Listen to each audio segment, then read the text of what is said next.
இலை பறிக்கிறது ரொம்ப கஷ்டமாக்கா, மழையில கூட போய் வேலை செய்யணுமா அப்படின்னு சொல்லி கேட்டிருந்தீங்க. மிதமான மழை பெய்யும்போது நார்மலா இந்த மாரி இடுப்பெல்லாம் கட்டிட்டு போய் வேலை செய்வாங்க. ரொம்ப ஹெவியான மழை, அது இல்லாம ரெட் அலர்ட்டெல்லாம் குடுத்துருக்காங்க அப்படின்னா, கண்டிப்பா எஸ்டேட்லேயே லீவ் விட்டுருவாங்க. இங்க வந்து மேக வெடிப்பு மாதிரி உருள் பொட்டல் அப்படிங்கிற ஒரு சில விஷயங்களால கொஞ்சம் பயமா இருக்கும். அம்மா அன்னைக்கு காலையில இடுப்பெல்லாம் கட்டிட்டு வேலைக்கு கிளம்பிட்டாங்க. போகும்போதே லஞ்ச் எல்லாம் செஞ்சு வச்சுட்டாங்க. அதுக்கப்புறம் நான் டீ மட்டும் போட்டு குடிச்சுக்கிட்டேன். மழையோ, புயலோ எந்த கிளைமேட் வந்தாலுங்க, இந்த தேங்காய் எண்ணெயோட இது மட்டும் மாறவே மாறாது. இந்த மாதிரி ஐஸ் கட்டி மாதிரி உறைஞ்சு இருந்துக்கிறோம். 2 கையிலையும் நல்லா தேய்ச்சு அதை மெல்ட் பண்ணதுக்கப்புறம் தான் தலைக்கே தேய்க்க முடியும். எல்லா எஸ்டேட்லேயும் இப்படி தான் இருக்கும்.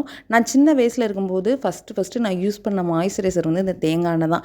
ஸ்கூலுக்குலாம் கிளம்புனதுக்கப்புறம் எங்கள் ஆச்சி கை காலுக்கு இந்த தேங்காய் எண்ணெயை தேய்ச்சி விட்டுட்டு மிச்சம் இருக்கிற எண்ணெயை அப்படியே மூஞ்சில் தேய்ச்சி விடுவாங்க பார்த்தீங்களா? இன்றைக்கி நினச்சா கூட அப்படி இருக்குது.